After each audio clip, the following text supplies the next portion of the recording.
अल्हम्दुलिल्लाह वस्सलातु वस्सलाम अला रसूल। ग्रुप आप मसाइल और उनका हल ग्रुप में सुवाल आयो है, जेको शख़्स उम्रो करण वञे थो, हिकिड़ो उम्रो मुकमल थियो, फिरे ताइफ़ वञी ॿिए फिरा उम्रो करे थो हिकिड़े सफ़र में, शरान इन जो पूरो हुकुम आहे। उम्रो इबादत आहे, अने अल्लाह जंहिंखे तौफ़ीक़ ॾे उ बैतुल्लाह जो तवाफ़ करे, सफ़ा मरवा जी सई करे, अने पूरा अरकान अदा करे उम्रे जा। उम्रे जो फ़ाइदो तंगदस्ती ख़तमु थिए थी, रब जी रिज़ा मिले थी, अने गुनाह जी माफ़ीअ जो हिकिड़ो ज़रियो आहे। हिकिड़े उम्रे वटां ॿियो उम्रो, इन विच में जेकी गुनाह थिए, ॿिए फेरा जॾहिं उम्रो थिए थो त दरमियानी कयल गुनाह तंहिंजी माफ़ी पुठिलो उम्रो बनी वञे थो, गुनाह जो कफ़ारो बणिजी वञे थो। अल्लाह ताला जंहिंखे तौफ़ीक़ ॾिए थो उहो ख़ुशि नसीब आहीं।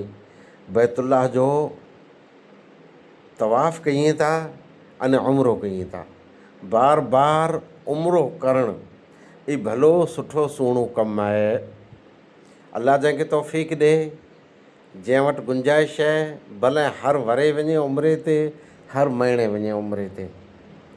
पण मुंदो इहे त हिकिड़ो उम्रो पाण कयो, जंहिं उम्रे जी नियत सां पाण घरेनू निकिरियासीं, ख़र्चो ॾिनो, महिनत कई, सफ़र कयो, पोइ थोरो टाइम बाक़ी पियो वेठो त हलो ताइफ़ फिरी अचूं, सैरो तफ़रीह थी वञे, अने वरंदे हुतां उम्रे जो अहराम ॿधूं, नवे सर ॿियो उम्रो कयूं।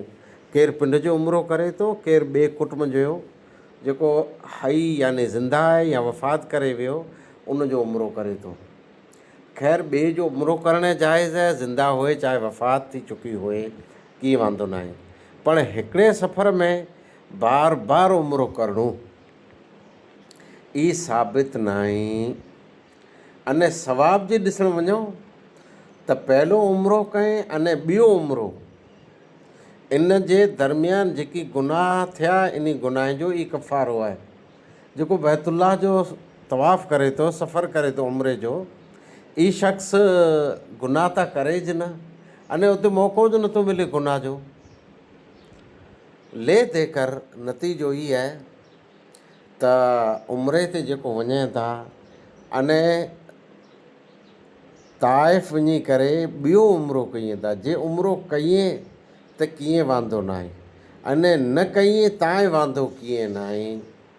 पण हाणे रवाजु पए पियो, पई चुको, जे टूर वारा उन से पहिरीं ज ॿोल वे थी, उहो 5-10 रुपया चार्ज पण पहिरीं निकी करे छॾीनि था, जे असीं आके 2 उमिरा कराईंदासीं, पोइ वापसि अचनि था। जेको उमिरे वारे खे मिले उन सां इहा ॻाल्हि, जंहिंसां 2 उमिरा कया, 2 उमिरा कया, 2 उमिरा कया, 2 उमिरा कया, पोइ मूं बाबा जो उमिरो कयो, मूं ॾाॾी जो उमिरो कयो, मूं हुन जो उमिरो कयो, पोइ असीं हेतिरा हुआसीं उमिरो कयो, ॿियो उमिरो। भई ऐं पिंड जी नेकी कंहिंखे न सुणायो, हाणे उमिरो कयां त बहितर, ख़ासो कमु कया आहियां। अने जेकॾहिं केरु न उमिरो करे, हिकिड़ो उमिरो मुकमल थियो, फिरी मके मां ताइफ़ वञे अने उमिरो न करे त कीअं वांदो न आहे, कोई बहस न कराजे। ताइफ़ वियो, फिरी आयो, अने उहा नवे सर ॿियो उमिरो न कए तव्हां कीअं वांदो आहे न। लिहाज़ा हिकिड़ो मौज़ूअ बहस बणिजी चुको आहे, हिकिड़ी रस्म बणिजी चुकी आहे। अने इन मथे उमिरे वारा पिंड जो टाइम बहस अने मुबाहिसे में, ॻाल्हि में, फ़ोनी ते, व्हाट्सएप में, वॉइस में खोटो पिंड जो वक़्तु ज़ाया पिया कयूं, जे ॿियो उमिरो, ॿियो उमिरो, ॿियो उमिरो। ॿियो उमिरो आहे ज न हिकिड़े सफ़र में। हाणे एतिरो त मूं सख़्तु लफ़्ज़ चयो जो ॿियो उमिरो आहे या न, यानी नबी सल्लल्लाहु अलैहि वसल्लम ते साबित न आहे। बहरहाल बार बार उमिरो करे में वांदो न आहे। हिकिड़ी रिवायत में इहे चए थो त मां आयशा रज़ी अलाह ताला अन्हा पहिरीं उमिरे जो मतिलबु हिकिड़े सफ़र में 2 भेरा उमिरो कयो टूक में, अने बार बार उमिरो करणो, तंहिंजे बारे में शेखुल इस्लाम इब्न तैमिया रहमहुल्लाह जी राय आंखे साम्हूं पेश कयां थो। शेखुल इस्लाम इब्न तैमिया रहमहुल्लाह मजमू फतावा में लिखें था, इमाम अहमद बिन हम्बल रहमहुल्लाह जो बयान उहो इहा आहे त बार बार उमिरो करणो मुस्तहब न आहे। ई भले मके जो रहंदल आहे की ॿाहिरां आयो आहे। ॿी उमिरि जे दरमियान ई शेखुल इस्लाम इब्न तैमिया रहमतुल्लाह जो कौल, जेको इमाम अहमद बिन हंबल रहमतुल्लाह अलैह जो कौल नक़ुल कयो हुयो, ई बयानु कयां थो त ॿी उमिरि जे विच में थोरो खनि फ़ासिलो पिणु खपे। हाणे 15-16 ॾींहं लाइ वीचारा उमिरि ते विया आहिनि, हिकिड़ो उमिरो थी रहियो, जा हलो ॿियो कयूं। अने उमिरो करण वारे जी नियत ख़ासी आहे, नेकी जी नियत आहे, सवाब जी नियत आहे।